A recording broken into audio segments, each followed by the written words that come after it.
Hello বন্ধুরা, আপনারা সবাই কেমন আছেন? আশা করি খুব ভালো আছেন। এটি আমার ফার্স্ট ব্লগ। আর তো চলুন আজকের ব্লগটি শুরু করা যাক। আজ আমরা চলে এসেছি শ্রী জগন্নাথ মন্দির। এটি খড়গপুরে তৈরি শ্রী জগন্নাথ মন্দির। আর এটি হলো প্রবেশ পথ, মেন এন্ট্রি গেট। দুই পাশে দুটি ভগবানের বিগ্রহ রয়েছে, শ্রী জগন্নাথ ভগবানের আর হনুমান ঠাকুরের বিগ্রহ রয়েছে। এটি হলো সোজা পথ মেন মন্দিরে যাওয়ার জন্য। আর দুই পাশে রয়েছে দেখুন সারিবদ্ধভাবে পাইন গাছ লাগানো রয়েছে। খুব সুন্দর পরিবেশ।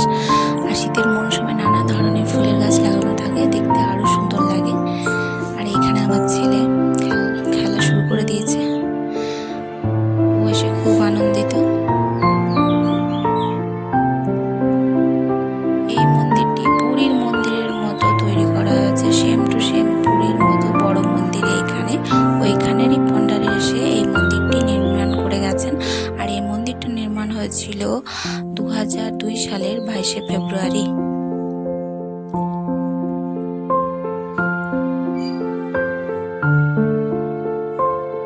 এই মন্দিরটি খোলা থাকে বিকেল 4টে থেকে রাত 9টা পর্যন্ত, আর ভোর 4টে থেকে দুপুর 12:30 পর্যন্ত।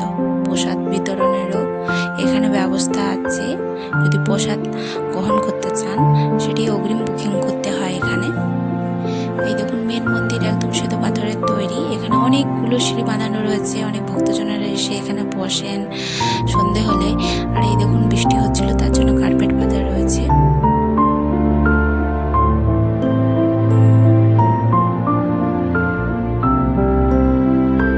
ভগবানের দর্শন করা যাক। আমি আমার ছেলে মন্দিরে গেলাম দর্শন করতে, যেহেতু আমার ছেলে প্রথমবার এসেছে, তো ও দেখে খুব খুশি। দক্ষিণা দান করলো আর সাঞ্জন নিল।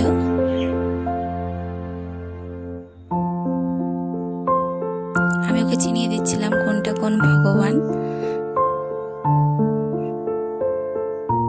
খড়গপুর স্টেশন থেকে 2 কিলোমিটারের মতো রাস্তা, খুব সুবিধাজনক রাস্তা, আসতে কোনো অসুবিধা হবে না। আপনারা সবাই আসতে পারেন এখানে। তো আমরা যেহেতু স্কুল থেকে ওকে নিয়েই চলে এসেছি।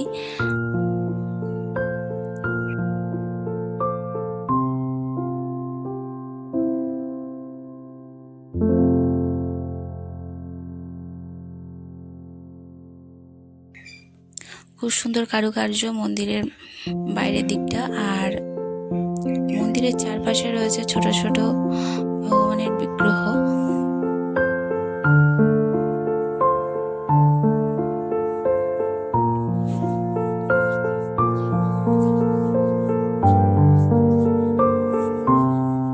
এখানে পুরোহিত মশাই পুজো করছেন।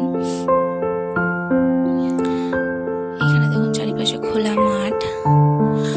আর এইখানে রয়েছে তুলসী বাগান, ভগবানের চরণে তুলসী পত্র অর্পণ করার জন্য ছোট্ট করে দেখুন ঘেরা রয়েছে তুলসী বাগান।